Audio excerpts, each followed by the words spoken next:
குரு பெயர்ச்சியால் அதிக பண வரவு யாருக்கெல்லாம் கிடைக்க போகுது அப்படிங்கிறத பார்க்கறதுக்கு முன்னாடி ஒரு தனிப்பட்ட நபருக்கு அவருடைய ஜாதகப்படி எப்பப்பெல்லாம் பண வரவு வரும் அப்படிங்கிறத தெரிஞ்சுக்கணும். அதை தெரிந்து கொண்டு அதற்கப்புறம் இந்த வருடம் நடக்கக்கூடிய குரு பெயர்ச்சி எந்த வீட்டுக்கு போகுதோ இந்த இரண்டையும் மேட்ச் பண்ணி கனெக்ட் பண்ணி பார்க்கும் பொழுது தான் அவருக்கு முழுமையாக 100% பணவரவு கிடைக்குமா இல்லையா அப்படிங்கிறத சொல்ல முடியும்.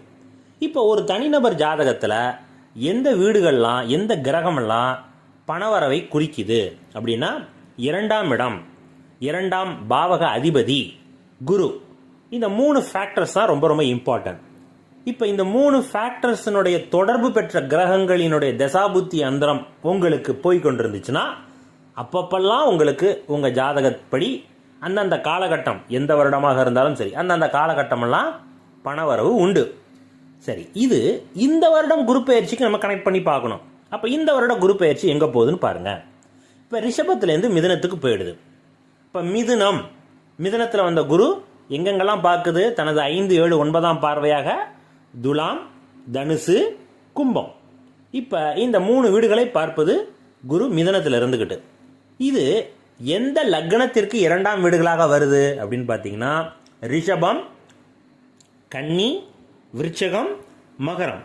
இந்த 4 வீடுகளுக்கு, அதாவது இந்த 4 லக்னக்காரர்களுக்கு, ரிஷபம், கன்னி, விருச்சகம், மகர லக்னக்காரர்களுக்கு இந்த குரு பெயர்ச்சி 2ஆம் வீட்டை குரு பார்ப்பதனால, 2ஆம் வீட்டில் குரு இருப்பதனால நல்ல தனவரவை கொடுக்க போகுது.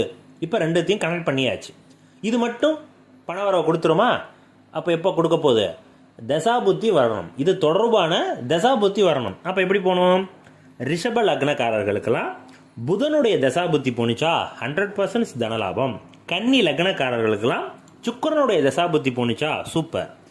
விருச்சிக லக்னக்காரர்களுக்கு குருவினுடைய தசாபுத்தி அந்தரம் போகுதா? மகர லக்னக்காரர்களுக்கு ராகுவினுடைய தசாபுத்தி அந்தரம் போகுதா? எஸ், 100% உங்களுக்கு அதிக தனலாபத்தை கொடுக்குது. இப்போ இந்த 4 லக்னத்தை சொல்லியாச்சு. இப்போ இந்த 4 லக்னக்காரர்களுக்கு மட்டும்தான் தனலாபமா, மற்றவர்களுக்கெல்லாம் கிடையாதா அப்படின்னா நீங்கள் எந்த லக்னமாக இருந்தாலும் இருந்துட்டு போங்க.